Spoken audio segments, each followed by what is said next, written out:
आज हम बात करने वाले हैं नेपाल की। पहाड़ों से घिरे इस देश की उन सच्चाइयों के बारे में जानेंगे जो इसकी आज की तस्वीर बनाती हैं। और इसकी शुरुआत एक ऐसी चीज से होगी जो शायद किसी ने सोची भी नहीं होगी। मेरी तस्वीर नेपाल में बिकने वाले कुरकुरे पर है। अब जरा सोचिए, एक खाने के पैकेट का किसी देश की पूरी कहानी से क्या लेना देना हो सकता है।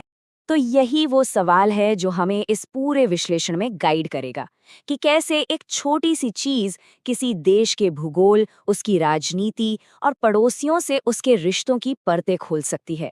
चलिए पता लगाते हैं। तो चलिए सबसे पहले जड़ से शुरू करते हैं, यानी नेपाल का भूगोल, जो असल में उसकी सारी चुनौतियों और रिश्तों की बुनियाद है। देखिए, नेपाल एक लैंडलॉक्ड देश है। अब इसका मतलब क्या हुआ? इसका सीधा सा मतलब है कि ये देश पूरी तरह से जमीन से घिरा है। समुद्र तक इसकी अपनी कोई सीधी पहुंच नहीं है, और ये एक बात ही सब कुछ बदल देती है। तो जरा नक्शे पर इसकी सिचुएशन को समझिए। तीन तरफ से तो भारत है, उत्तराखंड, यूपी, बिहार, सिक्किम, और जो उत्तरी सीमा है वो लगती है चीन के तिब्बत से। और यहीं से असली चुनौती शुरू होती है, क्योंकि ऊपर की तरफ सिर्फ ऊंचे ऊंचे पहाड़ हैं और जो मैदानी इलाका है वो दक्षिण में है, भारत की तरफ। अब लैंडलॉक्ड होने का असर असल जिंदगी में कैसा दिखता है? जरा सोचिए, कोई सामान नेपाल तक कैसे पहुंचता है?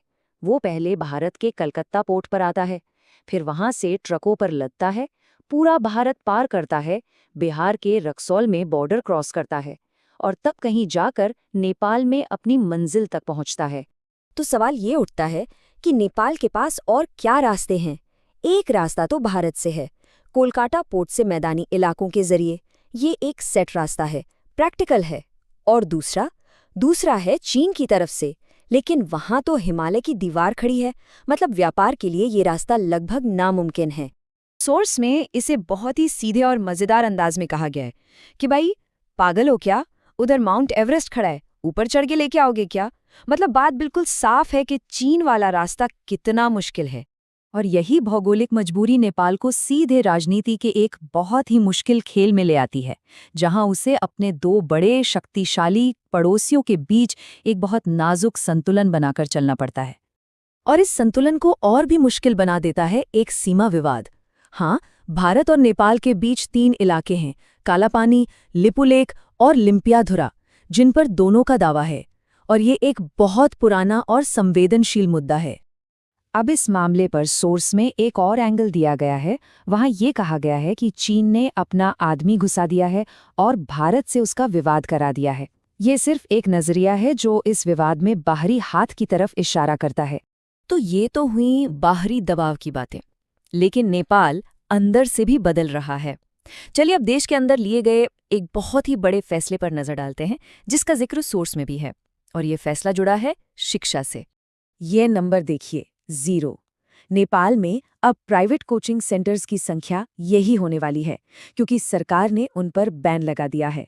अब सोचिए, शिक्षा के क्षेत्र में ये कितना बड़ा और कितना साहसिक कदम है। लेकिन इस फैसले के पीछे की बहस क्या है? सिक्के का दूसरा पहलू क्या है? सोर्स में इसका भी जिक्र है, जहां कहा गया, हम लोग काहे लिए पढ़ा रहे हैं, सरकारी स्कूल में पढ़ाई ठीक नहीं हुई है। ये तर्क बताता है कि आखिर प्राइवेट कोचिंग की जरूरत ही क्यों पड़ी।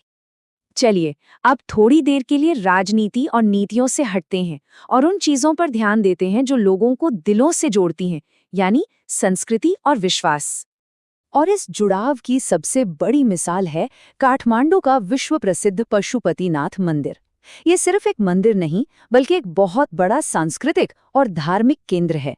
और हमारी कहानी का जो आखिरी हिस्सा है वो यहीं से जुड़ा है।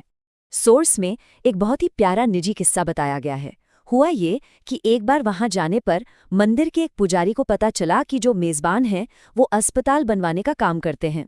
तो उस पुजारी ने बिना किसी झिझक के मंदिर के पास की जमीन एक नए डायलिसिस सेंटर के लिए देने की पेशकश कर दी। तो आखिर में ये एक सवाल हमारे सामने आकर खड़ा हो जाता है कि जब देशों के बीच सरकारी रिश्ते तनाव में हों, जब राजनीति उलझी हुई हो, तब लोगों के बीच के ये जो गहरे सांस्कृतिक और निजी रिश्ते होते हैं, ये कितना वजन रखते हैं, इस पर सोचना जरूरी है।